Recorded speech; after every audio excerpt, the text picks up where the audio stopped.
In this video, I talk about generalizations to the multinomial logit model or multinomial choice more generally. The most prominent generalization of the multinomial logit model is the so-called nested multinomial logit model. In this model, what we do is we think of the alternatives as being grouped into mutually exclusive nests, and here I've denoted the nests by B subscript S, and I will have capital S nests in general. What I'm actually going to do here is to discuss only the case with one layer of nests, but this can easily be generalized. You will get the idea how that works. The nesting structure, and that is important, is known a priori. So we will not infer the nesting structure from the data, even though there are some recent papers going in that direction. We have a utility specification that is similar to the one we had before. So the utility of I when choosing J is again xij beta plus a taste shock. The difference is now that there is a nest-specific scaling parameter multiplying that taste shock. So what that means actually is that when we look at choice within a nest that contains a set of alternatives, then what we can do is we can express, or we can use what we have seen before for the multinomial logit model, because we will get a multinomial logit model for choice within the nest. The only thing that is now different is that we have this scaling parameter in front of epsilon. So we have to actually divide utilities by that scaling parameter. So what we get for choice between alternatives in a nest, the mean utility is going to be xij beta divided by rho s, and this is also reflected here in this formula on the slide, where we now have xij beta divided by rho s as the argument of the exponential function. Notice, by the way, that in the denominator we do not sum over all the j primes anymore. What we do now is we sum over the j primes in that nest. Now, having said that, what that also means is that we can look at a choice within the nest between alternatives, and we can actually estimate a parameter beta tilde, and that will be beta divided by rho s, using a conventional multinomial logit model applied to that situation. Now, of course, there's also a choice between nests, and we have these two parameters now, the beta, the parameter vector beta, and two sets of parameters, and the rho s's. What we also want to do is we want to think about how we can estimate these rho s's, so that in the end of the day we know about the beta vector as well. So towards that, what we can also use is what we've learned in the context of welfare analysis, namely that the expected maximal utility associated with a given nest is Euler's like 0.5772, so that is Euler's constant plus the so-called inclusive value, and the inclusive value was that log sum term that we have seen in the context of welfare analysis, and we can actually calculate that inclusive value after we have estimated the model for choice within the nest. So what we will estimate is beta tilde, which is beta divided by rho s, and using that we can calculate this quantity, and that is, in the end of the day, the value of that nest. Now, towards then using that, what we have in the nested logit model is that the probability to choose a particular nest. So, now we look at choice between nests. The probability to choose a particular nest, S, is actually again coming from a multinomial logit model. And you see that here.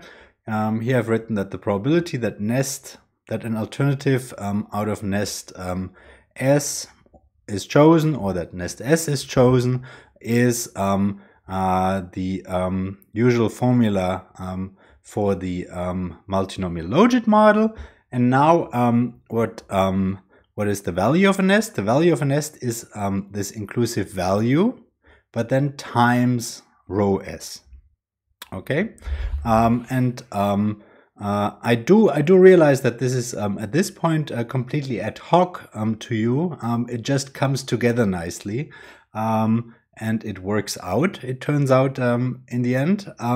But at this point, if you don't fully understand why this row S is there, that is not completely surprising. So bear with me. It should be clear to you by the end of this presentation here. What we can, by the way, do on top is to add nest-specific variables QIS here for choice between nests. And these nest-specific variables, they don't affect choice within the nest. Okay, so what you can add here to this term row SIIS is these nest-specific variables, and you can estimate coefficients on those. Good. So what is this row S now? Row S, first of all, is called dissimilarity parameter. Importantly, and that is something we will come back to soon, for row S equal to 1, we obtain back the standard multinomial logit model. For row S less than 1, but positive, what we get is that alternatives in the same nest become closer substitutes.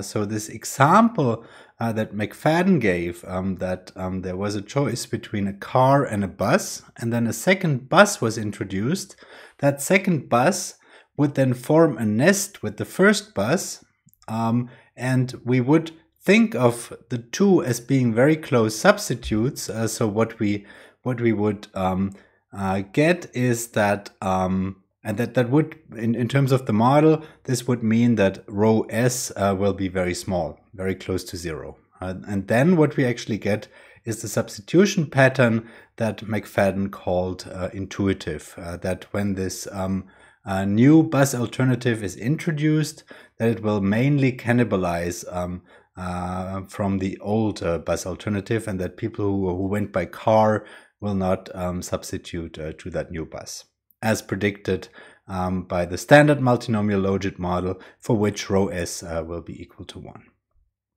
Now row S is identified from choice between nests.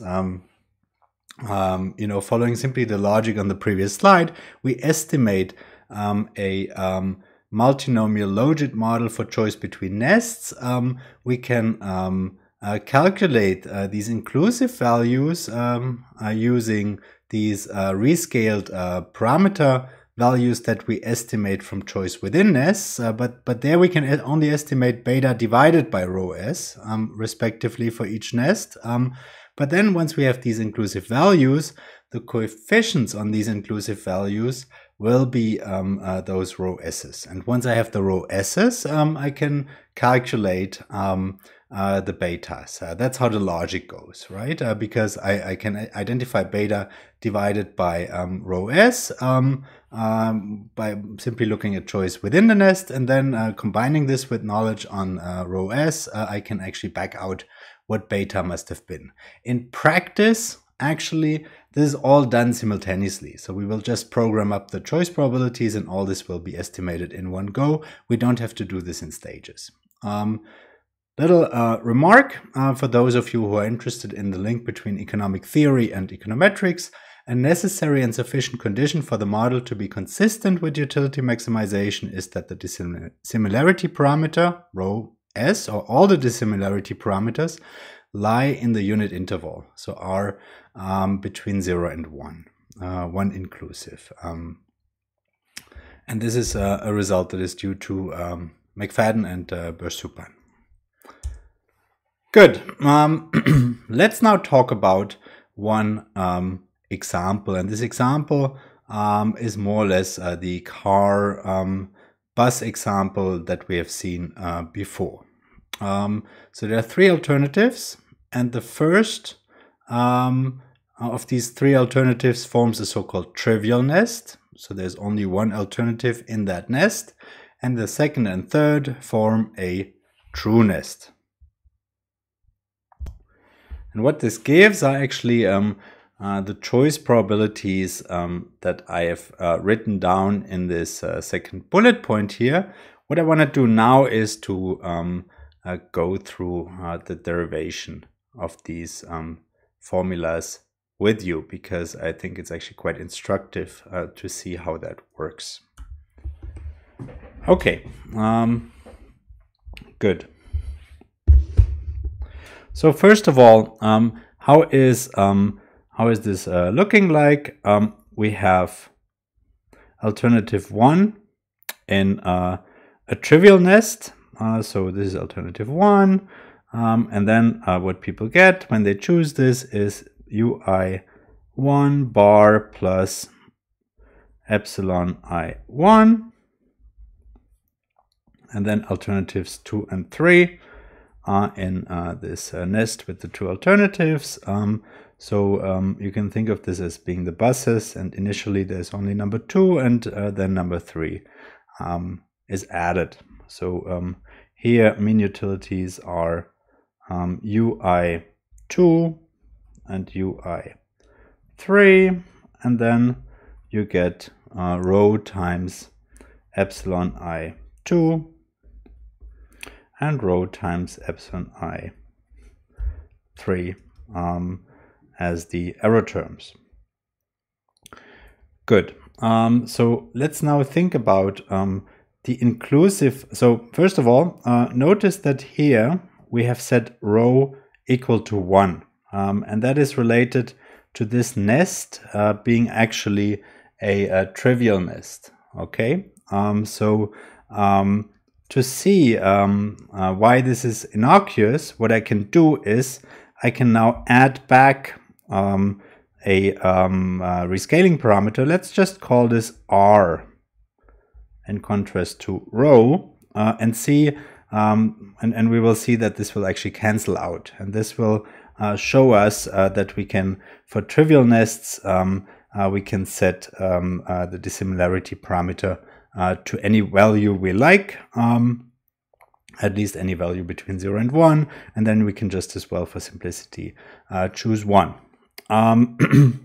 So let's think about what the inclusive value of this trivial nest is. It will be the log sum term, so it will be, let me just call this I1.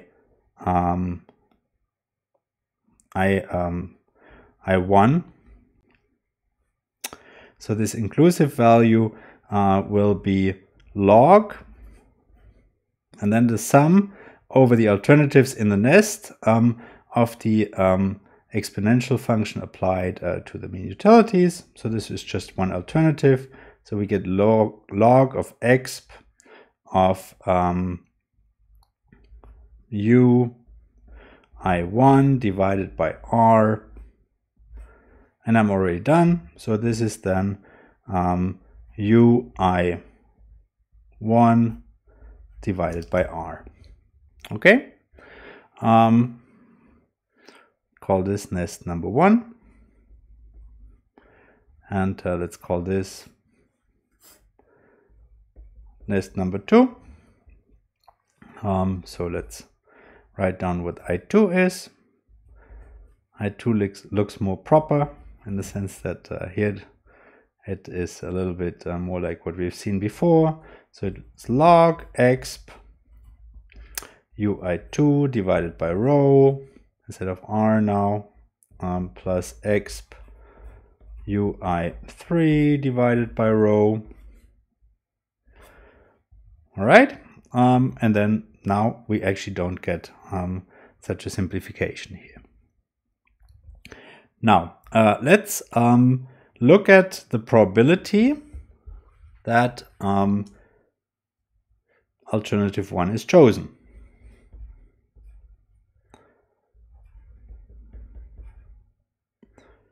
If the choice set is 1, 2, 3. Okay.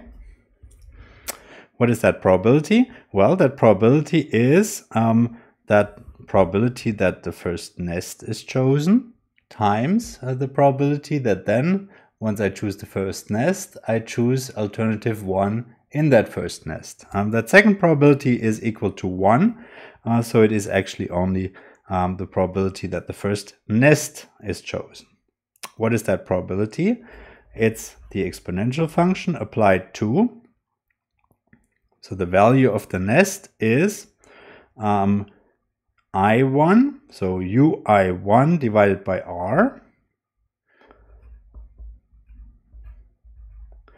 times r. This is the coefficient that we will estimate. Divided by, same thing again,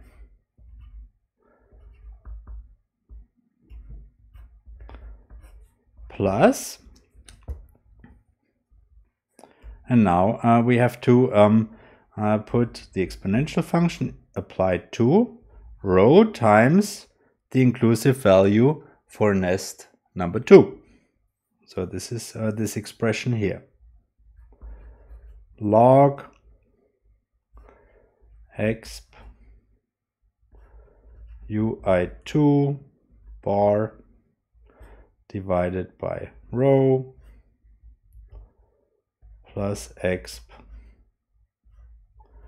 ui3 bar divided by row. And I'm realizing that here I have put the bars. I have to put the bars also here and here. And I have to put the bars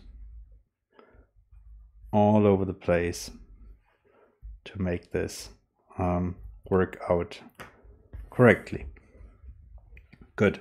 So this is now the probability that the first alternative is chosen. And what you see here is that the r will always cancel out, right? And for that reason, for trivial nests, we can just as well set the dissimilarity parameter equal to 1 in the first place.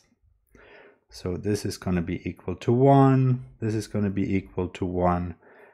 So I'm going to actually also get rid of it here. Good. Now let's look at the probability that the second alternative is chosen.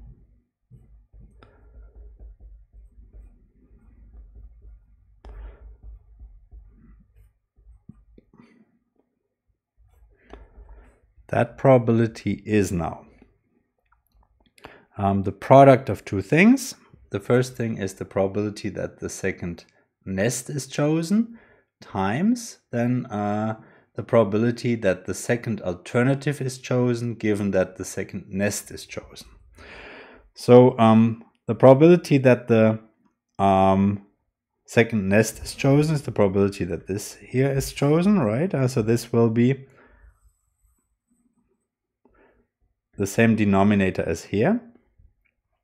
So exp, and this I'm setting to 1, ui1 bar plus exp row log exp ui2 bar divided by row plus exp ui3 bar divided by row, like this, times continuing on the next line. And in the numerator, instead of this expression here, I'm now going to have exp of rho times this expression here, log of exp of ui2 bar divided by rho plus exp of ui3 bar divided by rho. Good. So this, as I said, is the probability that nest number 2 is chosen. And now I need to multiply this by the probability that alternative number 2 is chosen if one chooses between the alternatives in nest number 2. So that will be ui2 bar divided by rho divided by exp ui2 bar divided by rho divided by exp ui2 bar divided by rho plus exp ui3 bar divided by rho. So what this gives is this product of these two expressions, and actually what we'll get is some cancellations. In order to see that, let me pick another color. So here I have the other color. Notice the following. I'm just going to put this in this square down here. If I have exp of a times log b, then I have exp of a product of two things, and what that means is that I can actually write this as exp of log b to the power a, and exp log b will then be actually b to the power a. Okay? And using this, what I can do is I can take this row here and I can actually put this here, and then the exp and the log will cancel. So what I will have left in the numerator is exp of ui2 bar divided by rho plus exp of ui3 bar divided by rho, and I can then cancel this with this, in the sense that here I have rho and here I have a 1. So what I get as a result is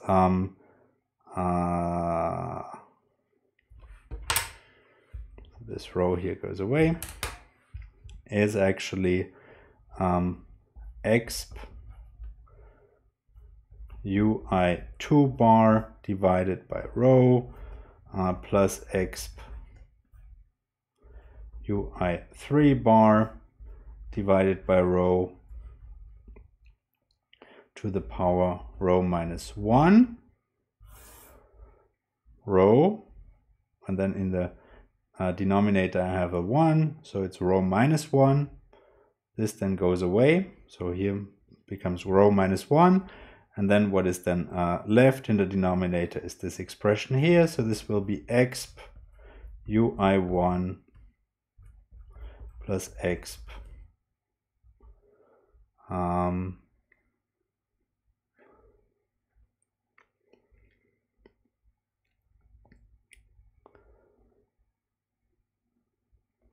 well, here can do the exact same thing.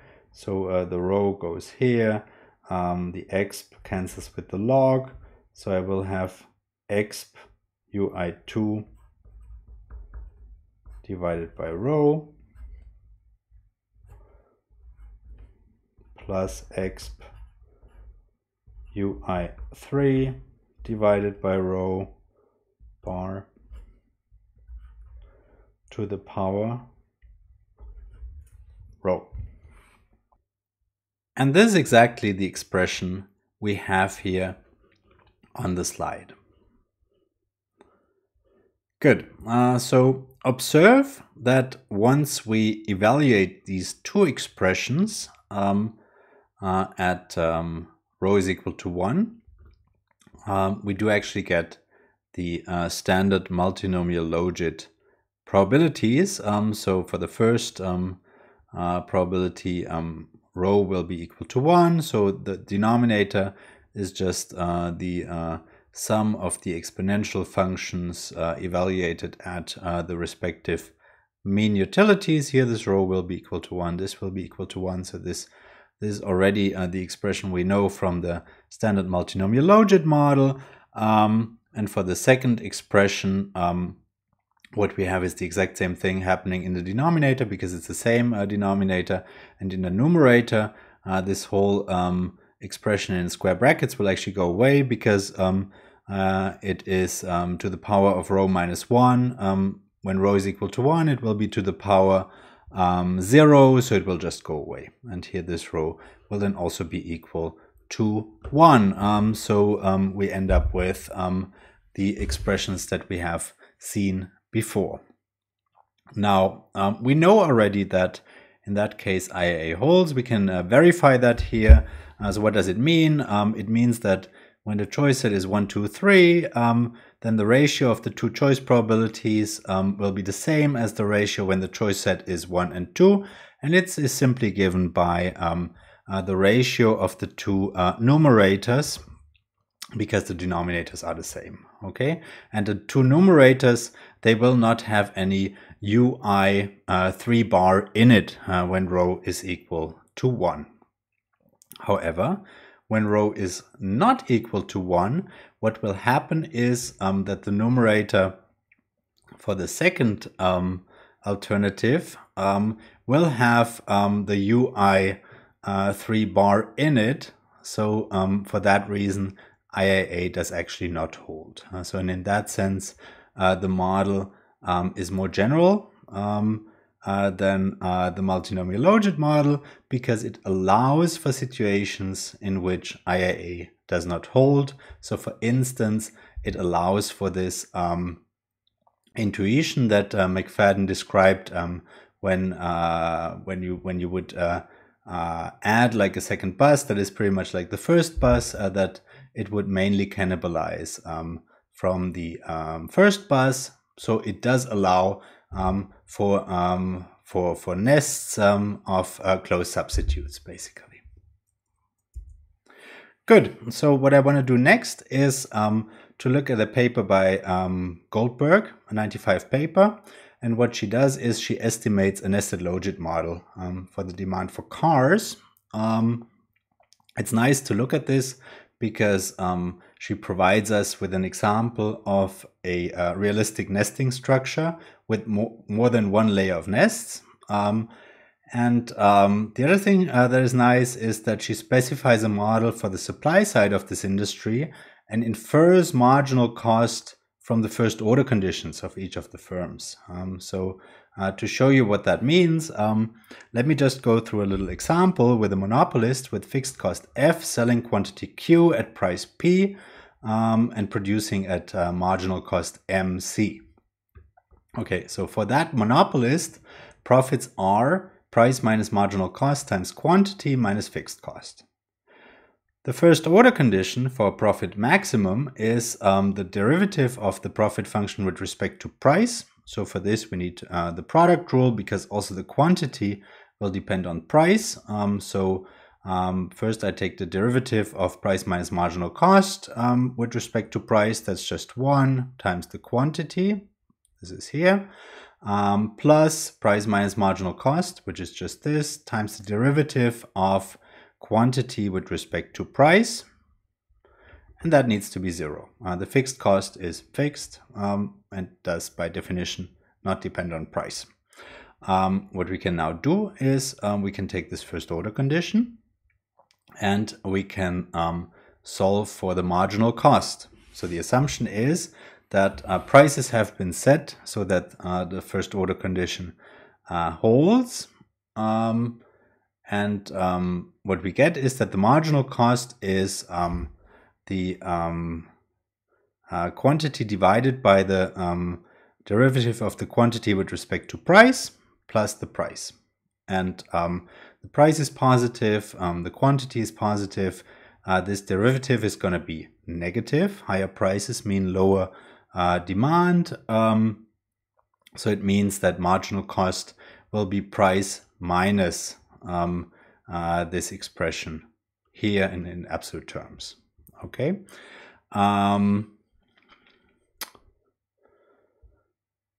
Yeah, so what you can do is now estimate the model, figure out what this derivative is. So this is just the marginal effect.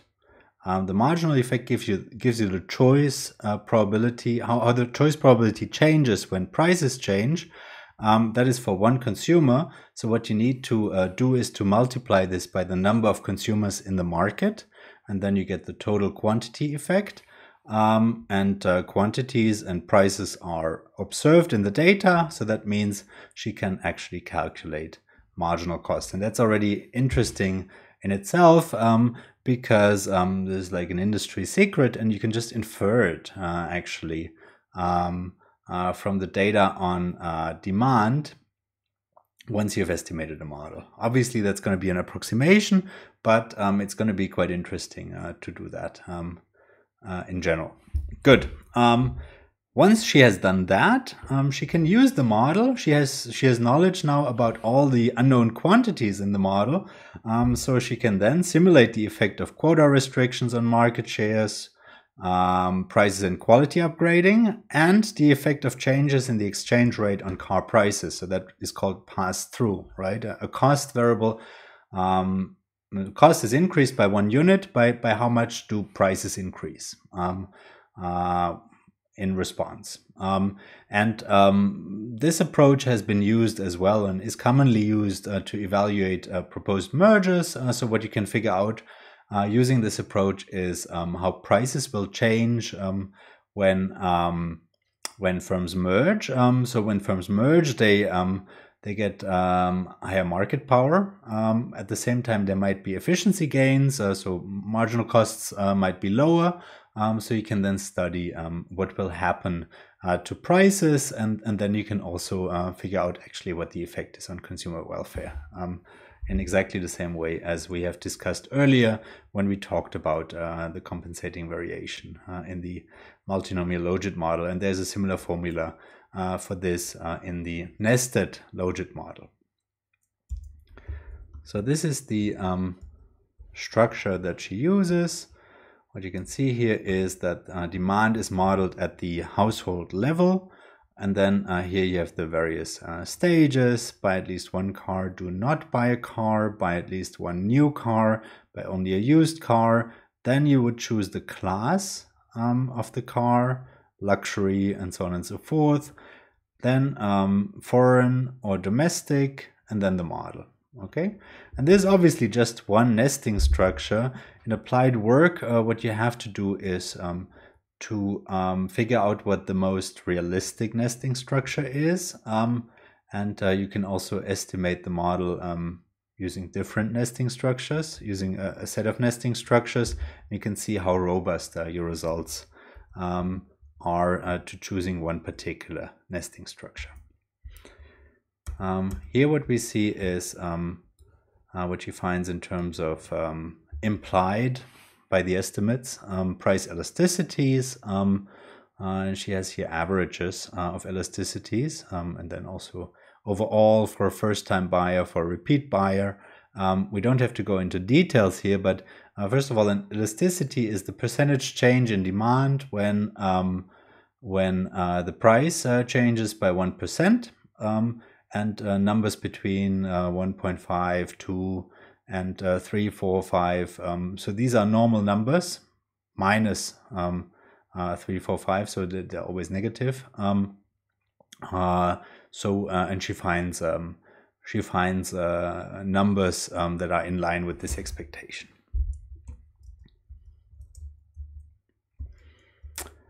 And here you see what she finds in terms of implied marginal costs.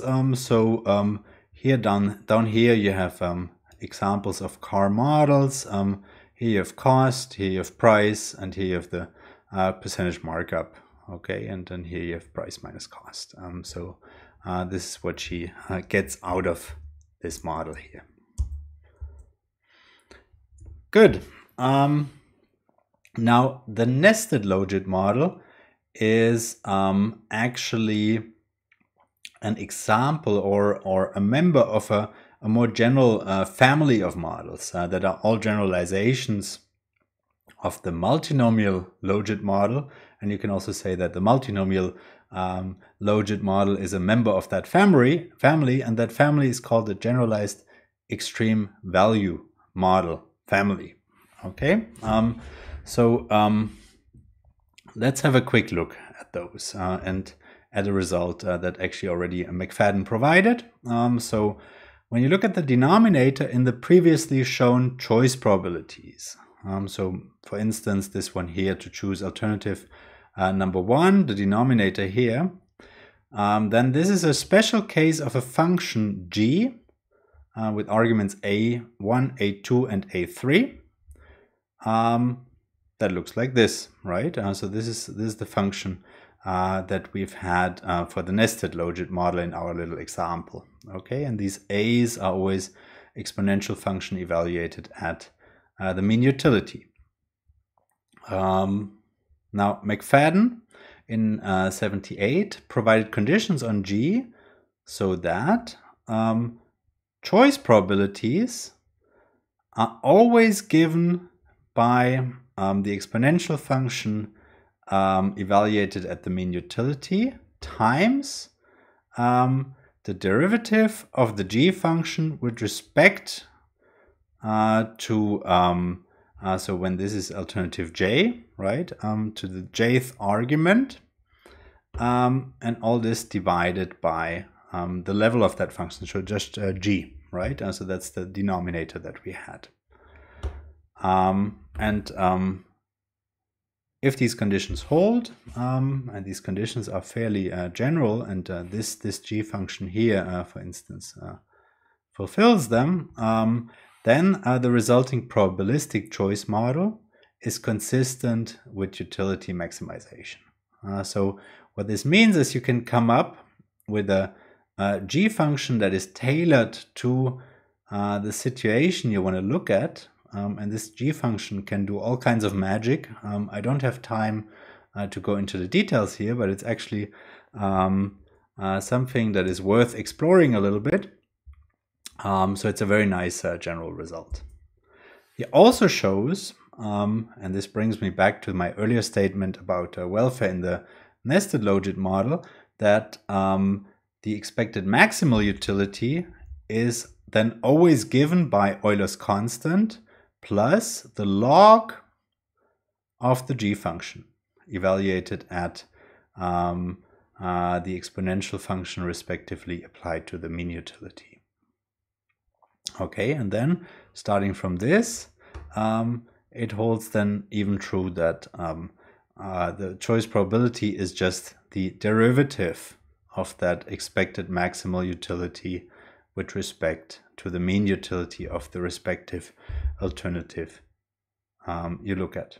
So it's a very, very general result. It holds for the multinomial logit model. For the multinomial logit model, the G function is just the sum of the arguments. For the nested logit model, we have the G function we saw on the previous slide. And there are many other G functions for other situations. Good. So let's also look at other generalizations. We have seen the nested logit model as a generalization. We have seen this generalized extreme value family of models as a generalization to that even.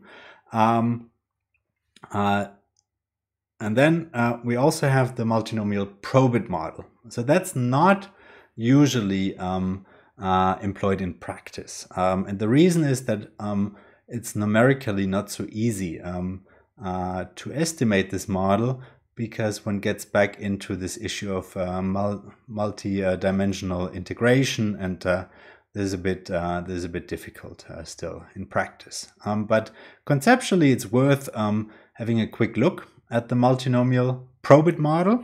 So in the multinomial probit model, what you would do is you would specify utilities in exactly the same way as in the multinomial logit model, and one would assume that the epsilons are jointly normally distributed. Okay, so what this allows for is a correlation between these epsilons, and that correlation can then be linked to how close substitutes to products are. So if the correlation is high, then you would have a high substitutability. In the nested logit model, this would be modeled as both being in the same nest, and that nest having a very low value of the dissimilarity parameter. Then one has to think a little bit about normalization. So let's have a quick look at this here. So what one would do is one would define one base alternative and re-express the problem so that choice is based on j-1 utility differences. So this brings us back to the discussion we had in the context of the multinomial logit model. One needs a scale normalization as well. So one would set one of the variance parameters to 1. And what that all means is that we need to estimate capital J-2 variance parameters if one does the counting, and capital J-1 times capital J-2 divided by 2 covariance parameters on top of the parameters of the utility function. So that's a bunch of parameters. It's a very flexible model. In principle, it can be estimated. It is just not done very often in practice.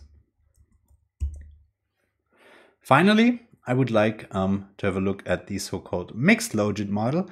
That model is estimated quite a bit in practice.